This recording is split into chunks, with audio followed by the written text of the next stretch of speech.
Welcome back. On today's episode, we are focusing on Alcohol Awareness Month and sharing how those in our state are raising awareness about alcohol abuse and taking action to prevent it.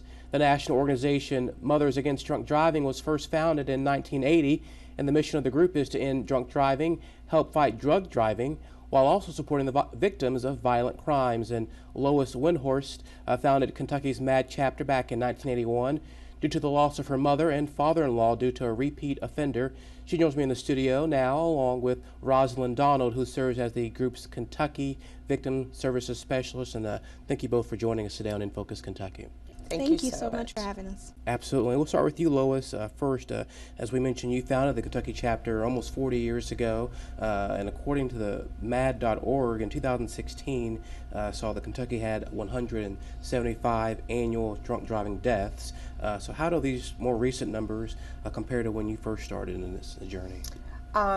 Actually, when I started in MAD, we didn't have any idea how many fatalities were due to driving impaired unless a police officer actually saw the crash, or the driver of the car went to the hospital and then they could get a blood test. Kentucky DUI was a misdemeanor, and it still is on the first, second, and third offense. And at that time, we didn't have probable cause for the police officer to get the correct testing done. So that changed in '84. So we have a more accurate count. Actually, we had a few less this past year. The official numbers haven't come out in impaired driving crashes. But just to give you a comparison, West Virginia in 2017, they had 65 fatalities. We had 175. What's the difference here? It's an all-offender ignition interlock program that they have in West Virginia. Every convicted DUI offender has the device put on their vehicle immediately. That's the big difference. You know, we often forget this is a preventable crime, And, you know, the ignition interlock, it has been around. Representative Keene first introduced this legislation in 2009. It took us to 2016 to get the measure passed, and it was discretionary.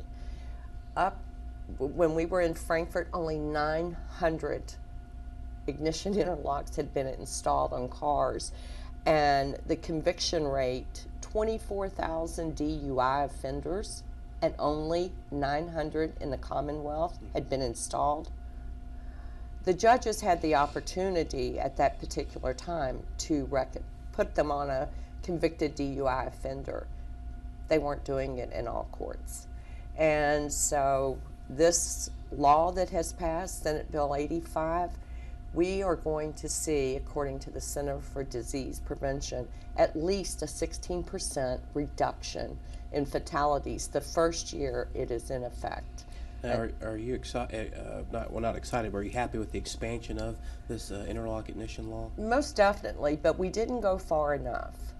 Right now, any defense attorney, if you go on their websites, the first advice they give to a potential client or a client is refuse the breathalyzer, refuse the blood test. In Kentucky, right now, 36% of all offenders who are arrested, they refuse to take the breathalyzer or refuse a blood test. There was a portion that was supported by our county attorneys statewide that would allow a police officer in certain circumstances to obtain a search warrant. You know, drug driving has increased rapidly over the past 10 years. And so from that standpoint, we need to know what the subject or the offender, if it's drugs, if it's alcohol, they need this in their toolbox, a search warrant. Now, Rosalind, talk with us about the importance of awareness type of events that are being held throughout Kentucky during the month of April for Alcohol Awareness Month, but also just all year long. How important are these awareness events to help in the mission for what you are trying to advocate on behalf of? Well, awareness events happen all over the state.